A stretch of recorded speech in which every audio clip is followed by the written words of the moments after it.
એક ગામમાં એક વૃદ્ધ ખેડૂત રહેતા હતા. એની પાસે એક સુંદર અને જાતવાન ઘોડો હતો. આજુબાજુના વિસ્તારના બધા અમીર ઘોડેસવારો હતો ને એ એને મોં માગી કિંમત આપવા તૈયાર હતા. પણ આ દાદાને તો ઘોડો એટલો વાલો ને આ દાદા ઘોડો વેચવા જ તૈયાર નહીં. એક સવારે એવું બન્યું કે દાદા સવારે જાગ્યા ને તો તબેલામાં ઘોડો નહીં. દાદાને ધીમે ધીમે ખબર પડી કે ઘોડો ચોરાઈ ગયો છે. આ વાત ધીમે ધીમે ગામમાં ખબર પડી એટલે ગામ લોકો દાદાને કહેવા આવ્યા કે દાદા તમારું તો નસીબ બહુ ખરાબ છે, તમારો જાતવાન કિંમતી ઘોડો ખોવાઈ ગયો. એટલે દાદાએ હસીને જવાબ આપ્યો કે સારું થયું કે ખરાબ થયું એ તો સમય નક્કી કરશે, આપણે નક્કી કરવાવાળા કોણ? એટલે બધા આ જવાબ સાંભળ્યો એટલે બધા તો એવું વિચારવા માંડ્યા કે આ દાદાનો પ્રિય ઘોડો ખોવાઈ ગયો ને ચોરાઈ ગયો ને એટલે દાદાનું ચસકી ગયું છે. પણ થોડા દિવસ થયા ને તો આ ઘોડો પાછો આવ્યો અને સાથે બીજા 10 જંગલી શક્તિશાળી ઘોડા લઈને આવ્યો. ધીમે ધીમે આ વાતની ગામમાં ખબર પડી એટલે પાછા ગામ લોકો વાતો કરવા માંડ્યા કે વાહ, દાદા તો બહુ લકી છે, એને એક ઘોડો વહી ગયો તો એ તો પાછો આવ્યો પણ બીજા 10 ઘોડા મફતમાં લઈને આવ્યો. એટલે ત્યારે આ વાતો સાંભળીને દાદાએ એટલો જ જવાબ આપ્યો કે સારું થયું કે ખરાબ થયું એ તો ઉપરવાળાને નક્કી કરવાનું છે. મારે તો બસ અત્યારે એટલું જ વિચારવાનું છે કે મારી પાસે 11 ઘોડા છે અને 11 ઘોડાને મારે સાચવવાના છે. હવે આ 11 ઘોડાની સાર સંભાળ અને દેખભાળ એનો એક દીકરો રાખતો.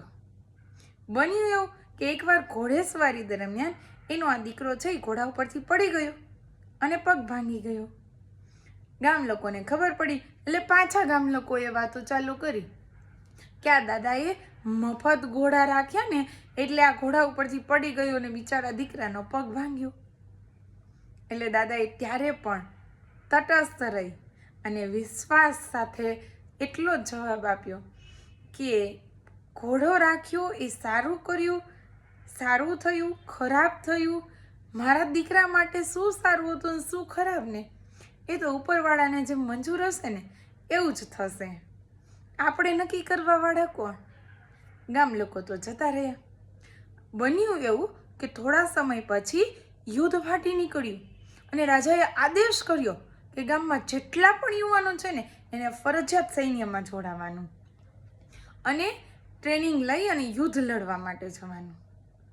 હવે બન્યું એવું સમય સંજોગો વસાત કે જેટલા યુવાનો યુદ્ધમાં જોડાયા હતા ને એમાંથી મોટા ભાગના લોકો પાછા જ ના આવ્યા ઘરે. અને આ દાદાનો દીકરો બચી ગયો. કેમ? તો કે ઘોડા ઉપરથી પડ્યો ને એટલે એનો પગ ભાંગ્યો હતો અને રાજાએ એને યુદ્ધમાં જોડાવાથી મુક્તિ આપી હતી અને દાદાનો દીકરો બચી ગયો. ત્યારે ગામ લોકોને લાગ્યું કે ખરેખર દાદાજી કહેતા ને કે ભગવાનની ઈચ્છા હશે એમ થશે, સમય નક્કી કરશે શું સારું ને શું ખરાબ. ક્યારેક એવું પણ બને જીવનમાં કે જે પરિસ્થિતિ આજે આપણને આપત્તિરૂપ લાગતી હોય, આપણને આપણો બેડ લક લાગતું હોય, એ પરિસ્થિતિ આવનાર સમય માટે આપણા માટે ખૂબ આશીર્વાદરૂપ સાબિત થવાની હોય. એટલે પરિસ્થિતિ સારી છે કે ખરાબ છે એનો નિર્ણય લેતા પહેલાં તટસ્થ રીતે એ પરિસ્થિતિને સ્વીકારી લેવી. અને જો પરિસ્થિતિને તટસ્થ રીતે સ્વીકારીને જીવશું ને તો જ જીવનનો સાચો આનંદ માણી શકશું.